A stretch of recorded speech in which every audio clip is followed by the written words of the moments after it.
ذلك دعونا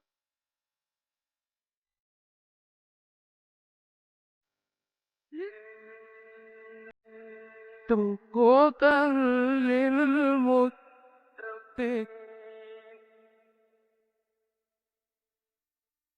نحمده ونصلي على رسوله الكريم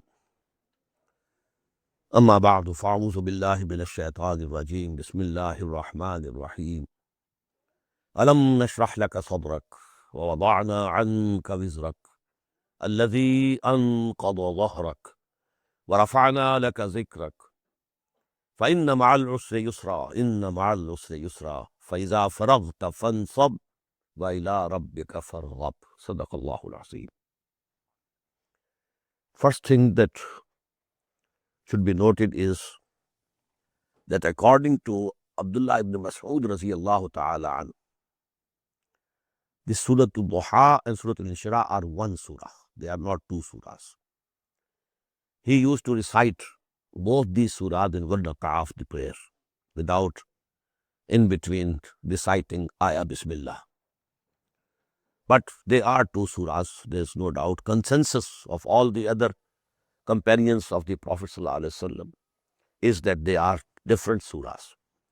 And I suppose that to make them a pair, so that you know that thing is fulfilled, that the surahs of Quran are mostly in pairs, so it has been divided. Otherwise, the style is the same. Alam yajidka yatiman fa'awa, wa wajadaka dhallan fahada, wa wajadaka aid. Alam nashrah laka sadrak, wa wada'na anka wizrak, allazi anqadha dhahrak. The same style, the same, conversation, you may say, or communication between Allah and Muhammad sallallahu alaihi wasallam at a very, very, very personal level, secretly. And what I said before about Surah Al-Duha is more important regarding Surah Al-Inshirah, that this surah could not be understood except by those mufassirin. They are the interpreters and exegetes, but they have a mystic orientation, spiritual and mystic. Because Alam nashrah laka sadrak, have we not expanded or opened up for you your chest? And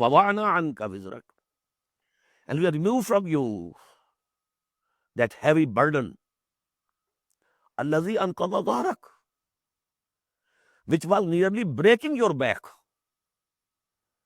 وَرَفَعْنَا لَكَ ذِكْرَكَ, and we have exalted for you your renown and fame. فَإِنَّ مَعَ الْعُسْرِ يُسْرًا إِنَّ مَعَ الْعُسْرِ يُسْرًا.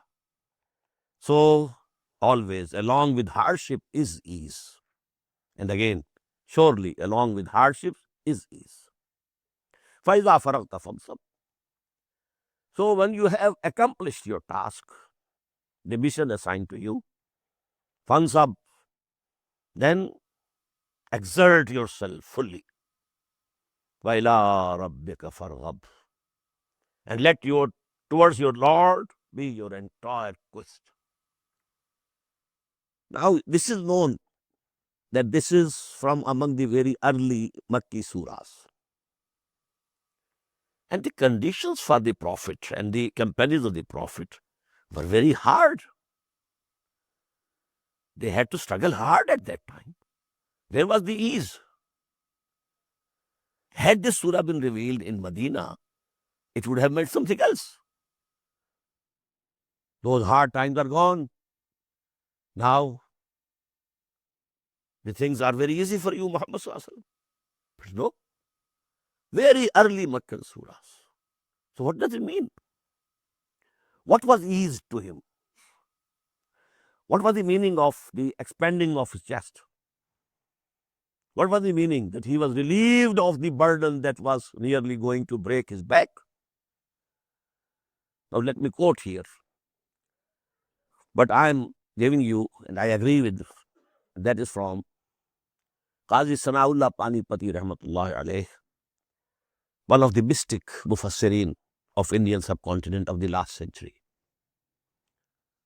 He says, actually, for a prophet or a saint the most lovable thing is that he should keep solely, exclusively attentive to his Lord. While to discharge the duties as a messenger, you have to go out. You have to talk to the people. You want to keep yourself engaged in meditation with your Lord. Go on in your lonely place, praying to Him, talking to Him, conversing with Him. Let your soul have a direct communication with your Lord. This is the most enjoyable thing that a human being can ever imagine. But now the command is go. اذهب إلى فرعون إنه طغى. Go to Fir'aun. He has transgressed. Now you have to face. But the biggest pain that he is having is that condition which he had when he was talking to Allah subhanahu wa ta'ala on the Mount of Tur, how pleasant it was. So Allama Iqbal has quoted Sheikh Abdul Quddus of Gango in his lectures. Once he said, Muhammad Arabi balai asma raft to baz amad. Bakhuda agar man rafta mein, baz na amda mein. Muhammad of Arabia went to the highest heaven and then came back. By God, if I had reached there, I would never have come back. So this is the difference between the mystic experience and the prophetic experience. A mystic, a Sufi, wants to keep himself with his Lord. No interference. This is the tendency which led to that monasticism. This was unbalanced attitude that led to monasticism. Why to marry? Have all these problems. 100,001 problems for you if you marry. You have a family, now you have to feed them, care for them. Now the child is sick and now you have to get him admitted to the school and so on and so forth. Now you can't have that, that sukoon, tranquility of your mind. बैठे रहे तसव्वुर में जाना किए हुए. Keep sitting and have the thought of Allah in your mind and nothing else. So that was the pain actually which Muhammad was having, sallallahu alaihi wasallam, while he was asked to go out, preach to the people. We are looking only to the outside pain that he was getting when some said, oh, you have gone crazy, oh, you are a poet, oh, you are a sorcerer or a magician. This was also hurting him. But that is not mentioned here. That, his difficulties were going to more and more multiply in the coming years. But alam nashrah laka sadrak. That was painful to him was his occupation with this propagation of religion and not keeping himself alone in the loneliness. Plotinus has said very beautiful verse. Flight of the alone to the alone. Within us we have something which is alone, and that is our ruh. Ruh is not son of someone and daughter of someone or brother of someone. Ruh has no connection with anybody here in this world. It's all alone. Whatever it is by yourself. So when one is sitting and contemplating and meditating to Allah subhanahu wa ta'ala, this is the flight of the alone. The ruh within me and you now comes out, goes up, up, up, up. Flight of the alone to the alone. Qul huwa Allahu ahad. He is the alone.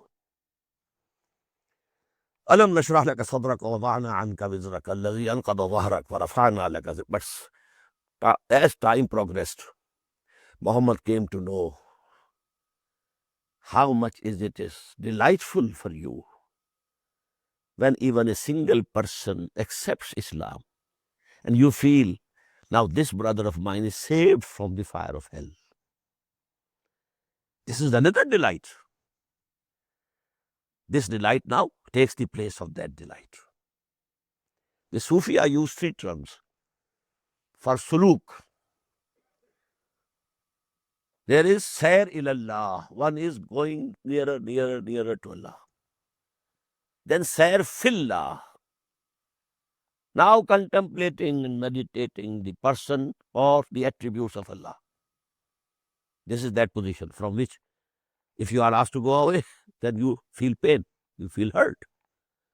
But the third stage is sayr anillah ilallah. Now you are going away from Allah subhanahu wa ta'ala.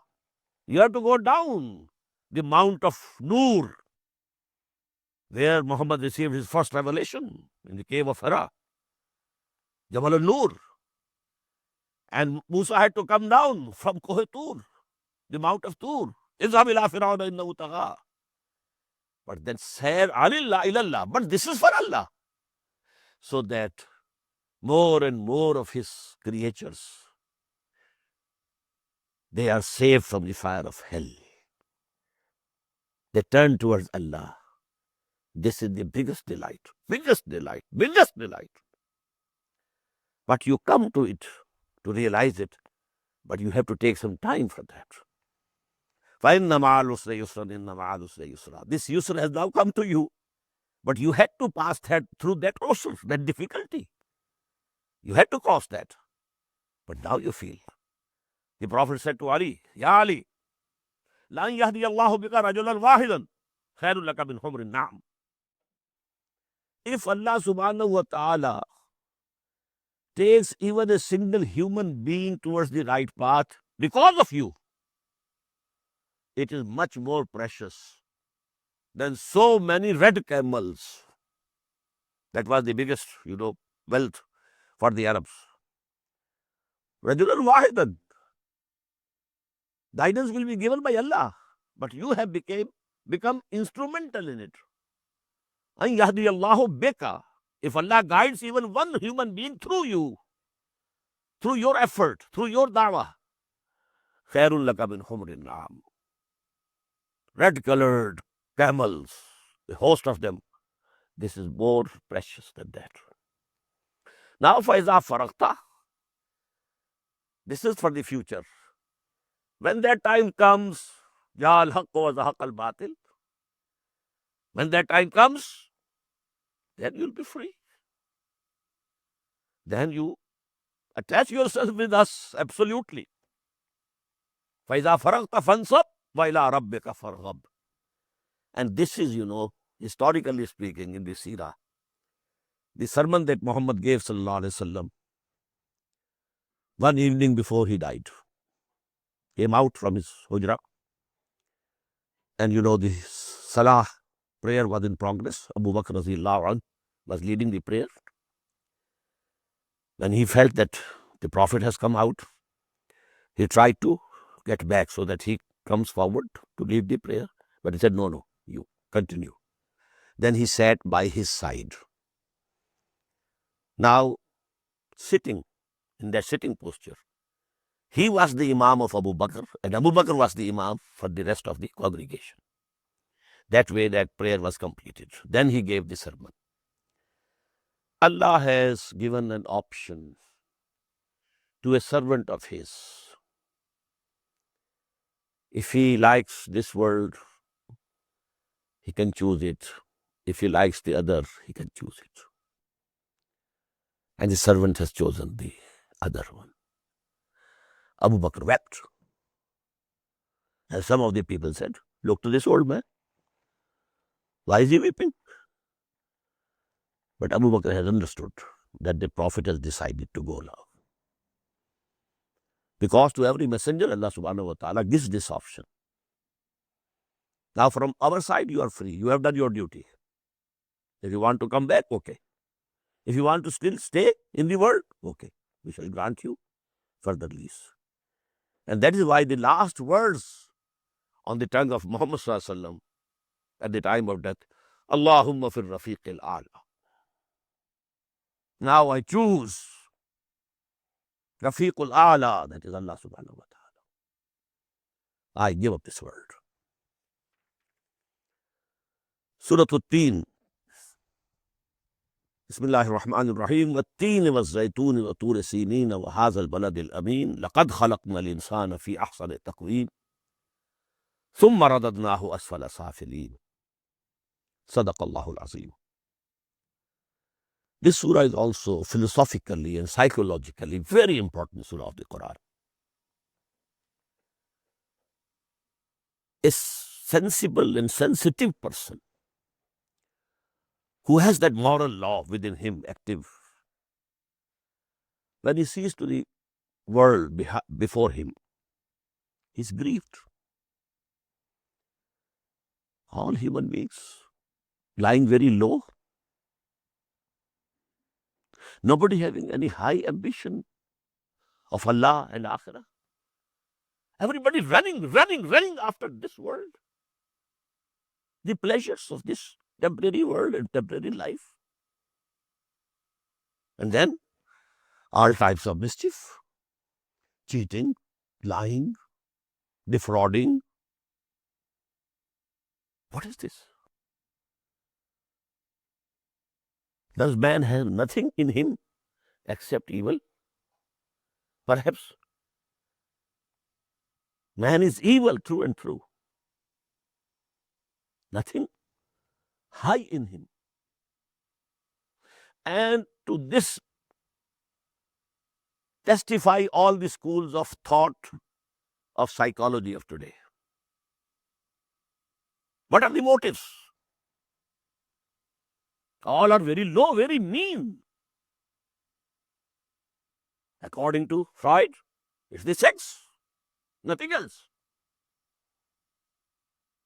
Even the love between mother and son is sex. Father and daughter is sex. It's all suppressed sex that takes these forms. Somebody is giving a sermon. It is a suppressed sexual desire that he is, fulfilling in this way. Someone is saying the only motive in man is to get domination, urge to dominate. Like Marx said, the basic is his financial need. Anyone who says that a man has some high thing in him, none. On the other hand, Darwinian theory says man is only an animal, slightly defined animal. All these things have come together to disappoint man from man. There's nothing good in man. In this background, this surah comes up in front. No. Man was created at a very high level. Quran says, we ordered all our angels to bow before him. I created this man with both of my hands. But all this, whatever you see, yes, the complexes, this inferiority complex and superiority complex, this haughtiness, and what is man? Even if apparently he is doing something, actually, the motive behind it to show off, to dominate, to be more prominent. He's delivering a very good speech, but what for? To be more prominent among the people, so that people should praise him. Oh, he's a very good speaker. Maybe out of this faculty of good speaking, public speaking, he can become a dictator. These are the motives. No high motives visible in this society, number one, or taught in psychology. But Allah says no. Now Allah is presenting 4 examples. Example of Nuh alayhi salam. Watteen, by the fig tree, as well as the Mount Fig, where this nation of Nuh was inhabited. There were a lot of fig trees. And that mount was called Mount of Fig. Was Zaitun and olive. And the Mount of Olive is still here. Koh Zaitun, where Isa alayhi salam used to preach.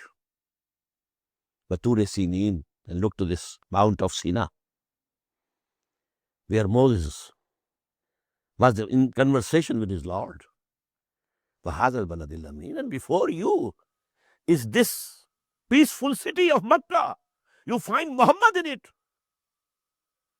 If there was nothing high in human beings, where from have they come up? Are they not the human beings? Was Nuh a mean or base person?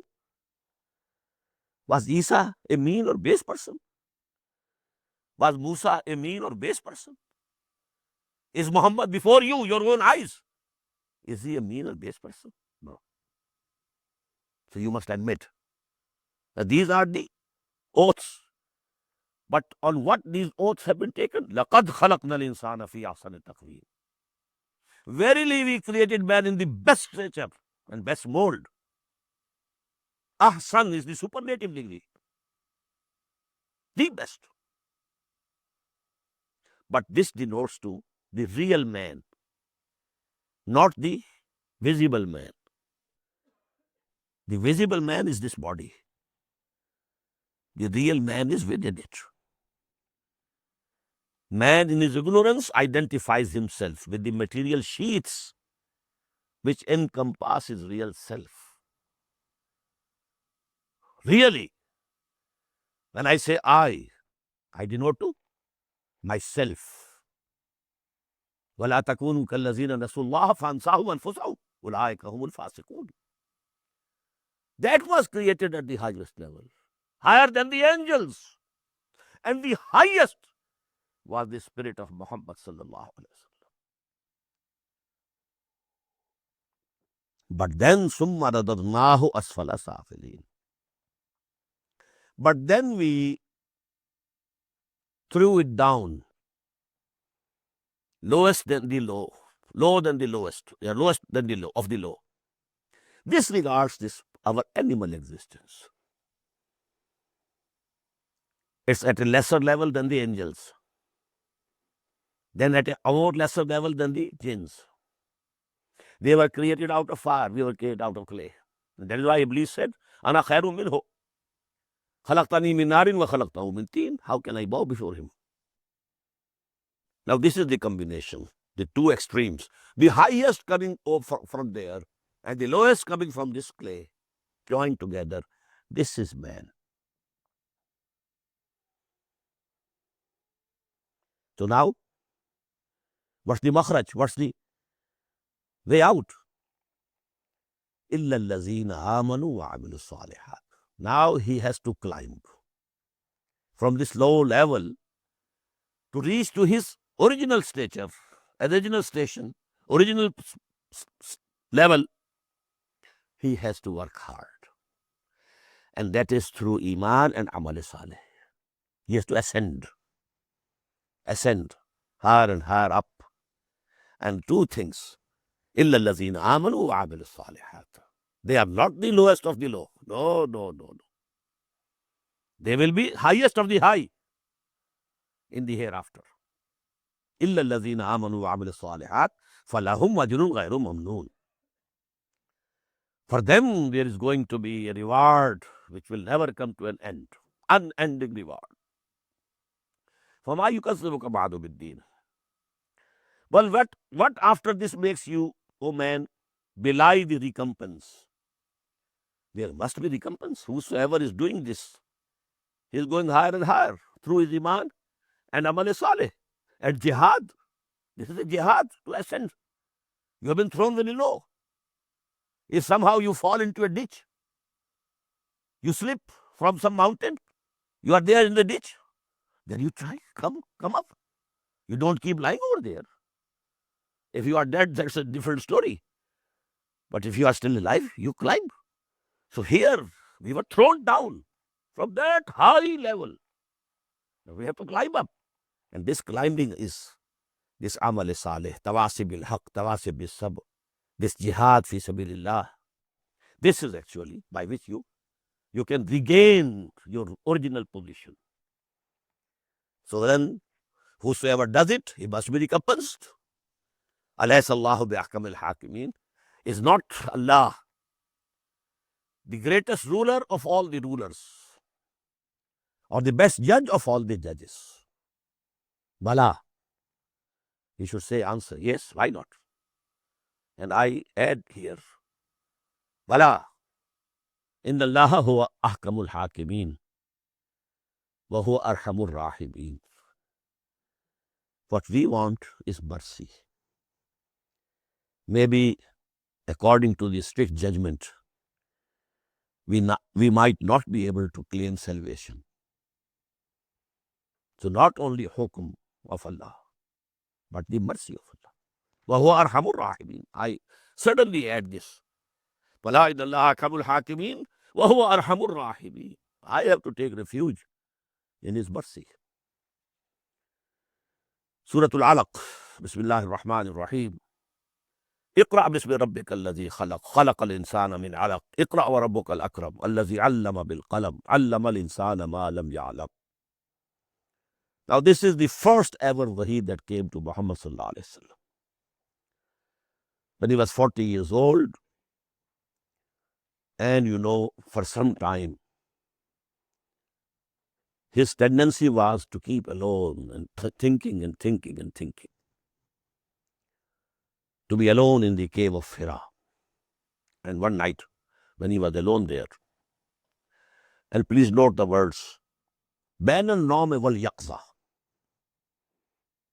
He was in between sleeping and awakeness. Not fully awake, not fully asleep. The first meeting with Jibreel was in that condition. Bain al-Nawm wal Yaqza. So Jibreel came, and they say there is one tradition. There was a golden plate. On this was written these 5 ayat. He said, read. He said, I am not a reader. Ma'ana biqari. Because if it was from mouth to mouth only, then this answer is not rational. If you have not learned to read, somebody says, say this, you can say this. So that to me appears to be the correct position. That it was a written tablet of gold. On that, these 5 ayat were written. Then when he said, I am not a reader, Ma'ana biqari. So he took the Prophet into his arms, embraced him, and squeezed him. So much so that he felt, this effect of squeezing. Then he let him, then again said, read. Again, the answer was the same. So he repeated it thrice, embracing him, squeezing him, and then letting him. And then, he read these. So this is the first wahi. And because it was the first experience, a human into direct contact with an angel. This alam-e-bashariya and alam-e-malakiya. First time into direct contact. It had so deep effect on him. He was shivering like anything when he came back to his house. High fever, perspiring. And he said to Hazrat Khadija, Zammiluni, Zammiluni, khashitu ala nafsi. I fear for my life. Now give over me some blanket. Anyhow, this is the first wahi. Iqra. And now here you note, no salah, nothing of this form. Read. Ilm, the importance of knowledge. The knowledge that came to Muhammad was not through the worldly means of education. Allamahu shadidul quwa. Jibreel was the teacher. He taught him. In some traditions, Israfil remained with him for 3 years, teaching him. Iqra bismi rabbika alladhi khalaq. Read in the name of your Lord who created. Khalaq al-insana min alaq. Created man from a blood clot. I've read this from this translation, but I don't agree with this translation now. This clot and blood clot has no connection with this root, ain, lam, kaf. Alaq, muallaqa, muallaq ho jana. Something hanging. So it denotes to that stage of embryonic development when it is like a leech attached to the wall of the womb of the mother, hanging with just as a leech attaches itself to your feet or your legs in the same way. So that was the stage, alaqa. Iqra wa rabbukal akram, read, and your Lord is most bountiful. Alladhi allama bil qalam, who has taught by the pen. What does it mean? The human knowledge, the acquired human knowledge, has been transmitted from one generation to the other through pen. One generation gathers the knowledge, puts it down to writing, it is transferred to the next generation. This way, this acquired human knowledge, this scientific knowledge, this is going up every day. Allama al-insana ma lam ya'lam. He taught man what he knew not. After these 5 ayat, now 3 ayat, which I think I have already explained. A person whose own moral, consciousness is very active and living and vibrating, and when he sees to the people what they are doing, where are they going, what has happened to them. A thinker, a philosopher. In response to what Surah At-Teen came, yes, your observation is correct. They have gone down, very much down, down, down. But they were not created at that level. لَقَدْ خَلَقْنَا الْإِنسَانَ فِي أَحْسَنِ التَّقْوِيمِ ثُمَّ رَدَدْنَاهُ أَسْفَلَ سَافِلِينَ. Here also, كَلَّا إِنَّ الْإِنسَانَ لَيَطْغَى. Nay, man surely transgresses the limits. You are doing something wrong to your brother, treating wrongly your neighbor, not respecting and serving your parents. You are stealing, you are killing, you are making a nation slave to you. The colonial rule. Verily, the man does transgress. Your observation is not wrong. What you have seen is correct. But what is the reason? Ar-ra'ahu istaghna. Because man feels and sees himself. He is not questioned, he is not punished, he is not rewarded. I did this thing wrong to him, nothing happened to me. I ate the wealth of the orphan. No cancer to my stomach, not even a blister to my mouth. Nothing has happened. This world is incomplete regarding the moral law. It is complete regarding the physical law. If you take poison, you will die. This is the physical law. If you put your head in the fire, it will be burnt. This is physical law. But when you tell a lie, no blister on your tongue. If you have usurped the wealth of others, nothing will come to you. So this world where these things are not rewarded, the servants of humanity not rewarded, mostly they were tortured. What happened to the messengers of Allah subhanahu wa ta'ala? Were they honored? No. So morally speaking, this world is incomplete. It will be complete only in the hereafter, when the moral results will come fully and become manifest. Verily, to your Lord is the return. On returning, every human soul will be recompensed fully. And secondly, this is the guidance. If you want to make this society of yours healthy and good and just, tell people that they have to return to their Lord and face the grand accountability of the Day of Judgment. This is the only remedy. No justice can be established here. No fair deal will ever come here. No just order can ever be established here unless people come to know and believe, and they have conviction that they will be resurrected and they will have to stand before their Lord on the day of judgment. And then they will have to bear the consequences of what they are doing today. Inna ila rabbika ruj'a. This is the only remedy. Now, in the rest of the ayat of this surah, in the background is the person of Abu Jahl. I told you Abu Jahl was, in a way, not very bad man, not from amongst the worst people of Mecca. He had some good qualities. When he was asked, do you think that Muhammad is telling lies? He said, no, no, no. He never told a lie. Then why don't you accept him? No, there was a competition between us and the Banu Hashim. They entertained people in feasts. They fed the poor people. We did more than them. So the competition was going on this thing. Up till now, we are going shoulder to shoulder with them. They have not been able to outdo us. But now, if we accept Muhammad as messenger of Allah, we shall have to accept slavery for all time to come. And this I am not ready to accept. So give the devil his due.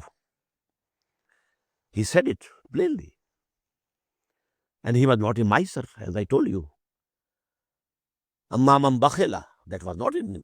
But istaghna and kazaba bil husna, both were there. But had he accepted Islam, what would he have become? Can you imagine? He would have been the second Umar radiallahu anhu. The traits of the character of Umar and Abu Jahl were the same. Same courageousness, same straightforwardness.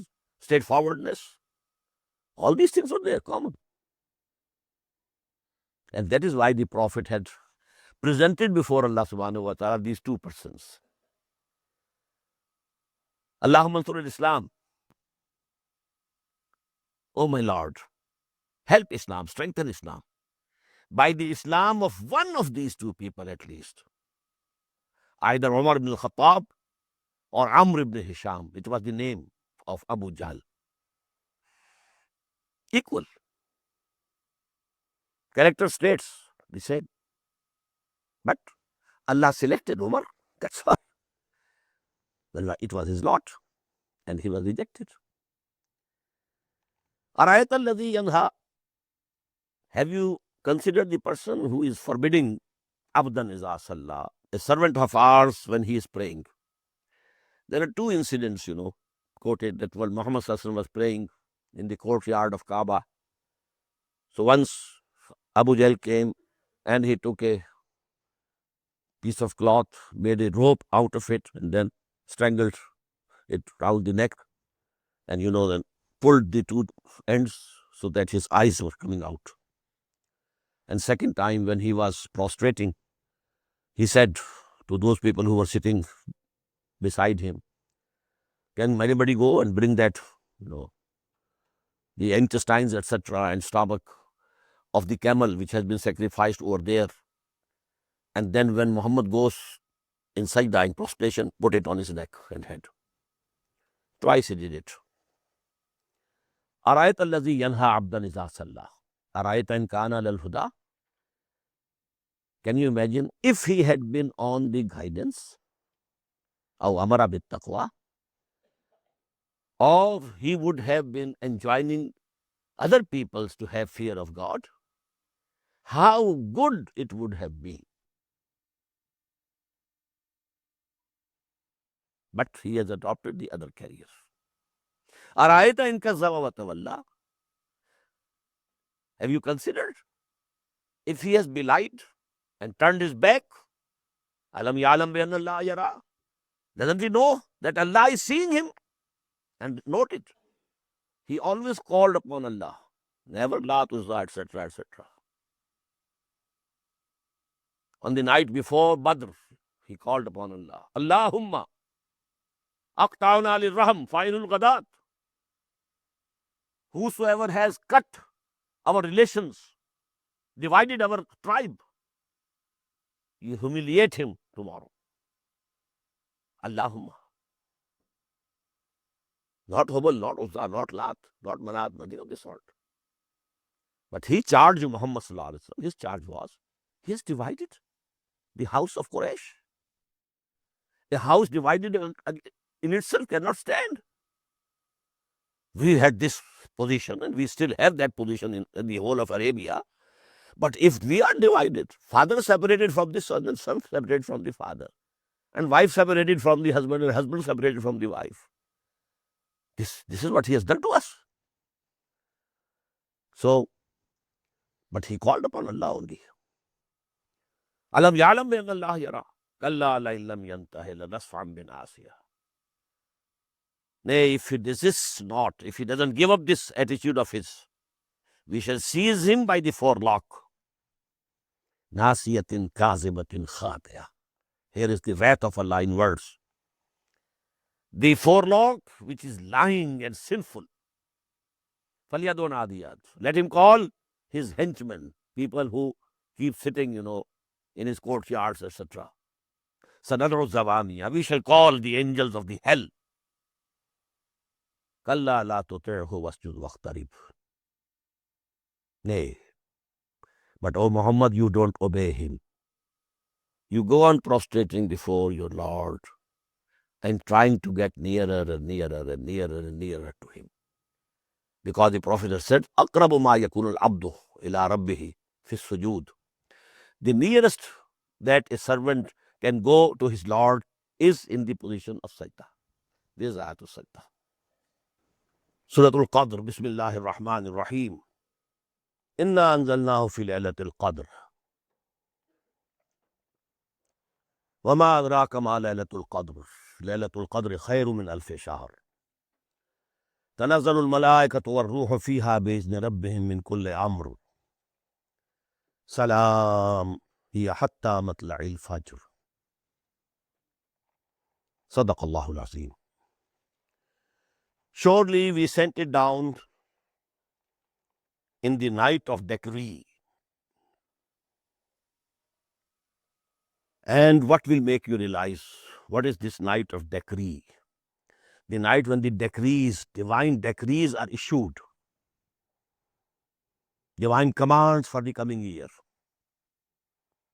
Actually, this night is the budget session, annual budget session of this universe. This is the divine government of this world. And this is the night of budget. What is going to happen in this year? Who will die? Who will be born?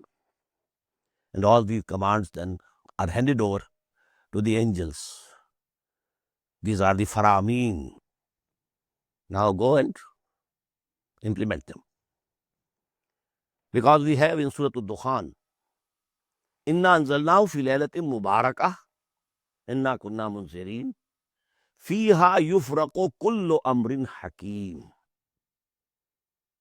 During this night, all the solid decrees are issued. Yufraqu, issued. Amram min indina. As a command from us. Inna kunna mursalin. Verily, we have been the senders of all these commands. So this is the night. And Quran was also sent down in this night. And they had two meanings of this. That the whole of Quran from Lawh-e Mahfuz, from the Kitab al-Maknoon, from the al-Kitab that was sent down to the nearest heaven, Sama'at Dunya. From there, Jibreel alayhi salatu wassalam, bit by bit, portion by portion, he brought it to Muhammad sallallahu alaihi wasallam. And the second meaning is that the first wahi that we have just read was revealed during that Laylatul Qadr. This Laylatul Qadr is in the last 10 days of the month of Ramadan. Laylatul Qadr khairu min alfi shahr. This is better than 1,000 months. What does it mean? if you are vigilant in this light and praying, and an actual and real connection is established between you and your Lord, the reward that you get, that will be more than the reward of worshipping Allah for 1,000 months, minus these nights. Otherwise, in 1,000 months, so many years will come, and they will include the night of Qadr also. So this is only to give you an idea how sacred, how important. That is why in the hadith from Sahih Bukhari, Man sama Ramadana imanam vashtisaban ghufira lahu ma taqaddama min dhanbihi. Whosoever kept fasting during the month of Ramadan with belief, faith, and hoping to get the reward from Allah, all his previous sins will be expunged. Man qama Ramadana imanam vashtisaban ghufira lahu ma taqaddama min dhanbihi. Wa man qama laylatal qadri imanam vahtisaban ghufira lahu ma taqaddama min dhanbihi. So even this keeping vigilant and standing during the night of Laylatul Qadr, this is also so important that Allah subhanahu wa ta'ala forgives the former sins. And here now we find تَنَزَّلُ الْمَلَائِكَةُ وَالرُّوحُ فِيهَا بِإِذْنِ رَبِّهِمْ مِنْ كُلِّ أَمْرٍ. In Surah Al-Dukhan, فِيهَا يُفْرَقُ كُلُّ أَمْرٍ حَكِيمٍ أَمْرًا مِنْ عِنْدِنَا. All the important matters, they are decided and issued as decrees, ordinances from our presence. And here, the angels and the spirit, that is Ruhul Quds, descend therein by the leave of their Lord for every affair. Salam. It is peace. Hatta hiya hatta matla'il fajr. And it is till the appearance of the dawn. Bismillahir Rahmanir Rahim. Al-Bayyinah. Lam yakun alladhina kafaru min ahli al-kitabi wal mushrikina munfakkina hatta ta'tiyahumul bayyinah. The style of this surah very much resembles the style of the Madani surahs, but it is Makki. You know, in Surah Al-Alaq, we found the first revelation which came. In Surah Al-Qadr, we found when it was sent. And now here, why it was sent. The purpose. Lam yakun allazina kafaru min ahli al-kitab. Those who disbelieve from among the people of the book and the associators who have assigned partners with Allah subhanahu wa ta'ala. Munfakkina. Those who deviated from the right path could not leave their false beliefs or wrong paths unless there came hatta ta'tiyahumul bayyinah, unless there came to them a clear proof from Allah subhanahu wa ta'ala. They had gone astray, very far off. The mushrikeen as well as the people of the book, Ahlul Kitab. Now for them, no ordinary person could be of use. Bayyana was required. A very clear proof, shining, glittering. And what is that clear, shining, glittering proof? Rasulun min Allahi yatlu suhufan mutahharatan. A messenger from Allah subhanahu wa ta'ala, reciting purified writs and pages or leaves. Now these two things go to make bayyana. Not only Quran. Before Quran, Rasul. It's a book. It has to be taught. وَأَنزَلْنَا إِلَيْكَ الذِّكْرَ لِتُبَيِّنَ لِلنَّاسِ مَا نُزِّلَ إِلَيْهِمْ يُعَلِّمُهُمُ الْكِتَابَ وَالْحِكْمَةَ يُعَلِّمُهُمُ الْكِتَابَ وَالْحِكْمَةَ يُعَلِّمُهُمُ الْكِتَابَ وَالْحِكْمَةَ 4 times. So teacher and the book. Rasulun min Allah. A messenger from Allah subhanahu wa ta'ala. Yatlu suhufan mutahharatan. Who came reciting the purified leaves or pages. Fiha kutubun qayyimah. Or in them are the right ordinances, all the laws, do's and don'ts. But the irony of the fate is, وَمَا تَفَرَّقَ الَّذِينَ أُوتُوا الْكِتَابَ إِلَّا مِنْ بَعْدِ مَا جَاءَتْهُمُ الْبَيِّنَةُ. Those who were given the book, They did not deviate from that path. But after clear proof had already come to them.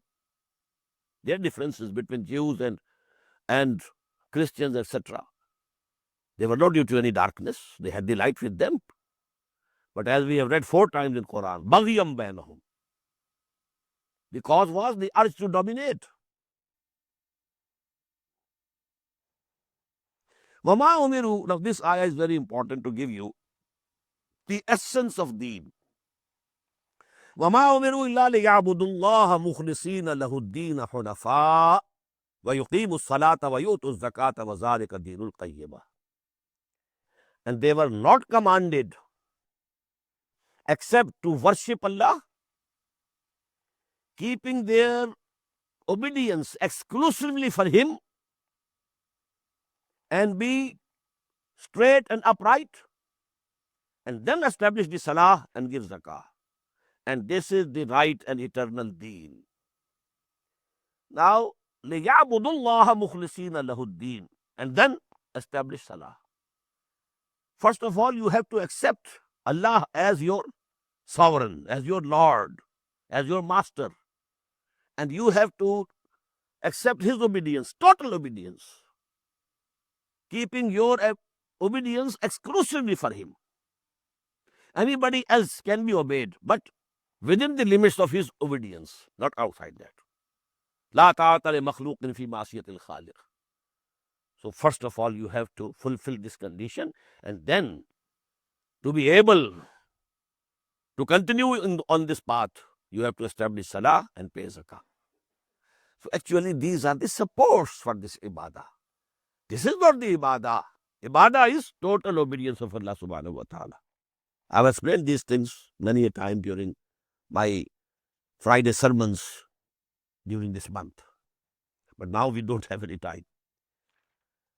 إِنَّ الَّذِينَ كَفَرُوا مِنْ أَهْلِ الْكِتَابِ وَالْمُشْرِكِينَ, verily those who disbelieved from among the people of the book and the associators, فِي نَارِ جَهَنَّمَ خَالِدِينَ فِيهَا, they will be in the fire of the hell, abiding therein forever.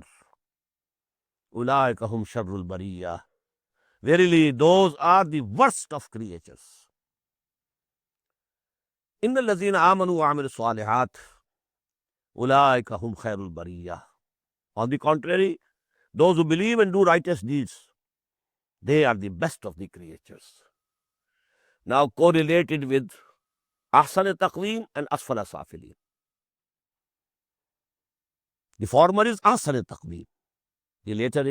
The former is Asfala Safilin. And the later Ashraful Makhluqat, Ahsan Taqweem. Jazaahum inda Rabbihim, their recompense or reward is with their Lord in the form of gardens of perpetual bliss. Jannatu adnin tajri min tahtiha al-anhar, underneath which rivers will be flowing. Khalidina fiha abada, and they will remain and abide there forever, forever. Radiyallahu anhum wa radu an. Allah will be well pleased with them, and they will be pleased with Allah. Zalika liman khashiya rabbah. This is for those who fear their Lord. Now we have a group of 4 surahs, the warning surahs. The common, subject is warning of the Day of Judgment. Most impressive. And this surah, Surah Al-Zilzal, the Prophet has said it is equal to 1,000 ayat. That is nearly 1/6 of the Quran. Bismillahir Rahmanir Rahim. Iza zulzilatil ardu zilzalaha. When the earth will be shaken with its utmost shaking. Wa akhrajatil ardu asqalaha. And the earth will cast forth its burdens, throw out whatever it will have within it. فَقَالَ الْإِنسَانُ مَا لَهَا. And then man would say, what's the matter with it? What happened to this earth? يَوْمَئِذٍ تُحَدِّثُ أَخْبَارَهَا. To add to their surprise, on that day, this earth will relate its tidings, its news, its records. بِأَنَّ رَبَّكَ أَوْحَى لَهَا. Because your Lord shall have commanded it to do that. يَوْمَئِذٍ يَصْدُرُ النَّاسُ أَشْتَاتًا. On that day, people will be divided. لِيُرَوْا أَعْمَالَهُمْ, so that they are shown their deeds. Ashtata, this is the same word which we have read in Surah Al-Layl. Inna sa'yakum la shatta. The result of your endeavors is going to be different. In the same way here. فَمَنْ يَعْمَلْ مِثْقَالَ ذَرَّةٍ خَيْرًا يَرَهُ. So whosoever will have done even a particle's weight of good, he shall see it. وَمَنْ يَعْمَلْ مِثْقَالَ ذَرَّةٍ شَرًّا يَرَهُ. And whosoever would have done even a particle weight of bad deeds, he will see it. Everything will be before us. Al-Adiyat, and this is the last and the final and the fifth surah of this style. وَالصَّافَّاتِ صَفًّا وَالزَّارِيَاتِ ذَرْوًا وَالْمُرْسَلَاتِ عُرْفًا وَالنَّازِعَاتِ غَرْقًا, and this وَالْعَادِيَاتِ ضَبْحًا. And there is the consensus that these ayat denote this only one oath. Ayat are 5, but the oath is one. And it relates to the horses. The Arabs used these horses for their internal warfare, especially when they had to go and attack some tribe during the night or the small hours of the morning, and plundering and looting and then running back. So they needed swift, some camel who can move them. So what these horses were doing for them, they had no enmity with anybody, but only due to the command of their masters, they were taking all these hardships on them. Even when there was fighting, some arrow could have come and pierced the neck of the horse, and the horse is dead. For whom he is fighting? It's none of his business, it's none of his war. But he is faithful to his master. The master only looks after him, feeds the horse, looks after him, only that much. Now the man should look. Is he also faithful to his Lord, who created him, who is giving him every need, fulfilling all the need? But are we faithful? No. So this is a reference. وَالْعَادِيَاتِ ضَبْحًا, by the charging horses, steeds, who run, snorting and panting for breath. فَالْمُورِيَاتِ قَدْحًا, then they strike sparks of fire with their hooves. When they run, the iron attached to their hooves, when it collides with the pebbles and stones, they spark. فَالْمُغِيرَاتِ صُبْحًا, and then there is raid. فَالْمُغِيرَاتِ صُبْحًا, raiding at the dawn. فَالْمُغِيرَاتِ صُبْحًا فَأَثَرْنَ بِهِ نَقْعًا, and when they run, they raise a cloud of dust. Now this is a picture of the horses. فَأَثَرْنَ بِهِ نَقْعًا فَوَسَطْنَ بِهِ جَمْعًا, and then they penetrate into the thickest part of the host of the enemy, taking the worst risk. إِنَّ الْإِنسَانَ لِرَبِّهِ لَكَنُودٌ. Look to this horse and look to yourself. Verily, man is ungrateful to his Lord. وَإِنَّهُ عَلَى ذَلِكَ لَشَهِيدٌ, and he himself is a witness to it. بَلِ الْإِنسَانُ عَلَى نَفْسِهِ بَصِيرًا, only if he sees down, peeps down his heart. وَإِنَّهُ لِحُبِّ الْخَيْرِ لَشَدِيدٌ, and he is vehemently in love for the wealth of this world. أَفَلَا يَعْلَمُ إِذَا بُعْثِرَ مَا فِي الْقُبُورِ, does he not know when the graves will be overturned and excavated out whatever will be in them? وَحُصِّلَ مَا فِي الصُّدُورِ, and that which is in the hearts will be brought out and made manifest. إِنَّ رَبَّهُمْ بِهِمْ يَوْمَئِذٍ لَخَبِيرٌ, Verily, your Lord on that day is well aware of them. This is a big threat. Allah knows everything that you did. So we should say, Allahumma hasibna hisaban yasira. O Allah, from us, you take the reckoning with ease. Barakallahu li wa lakum fil Quran al-Azim wa nafa'ani wa iyyakum bil ayati wa zikril hakim.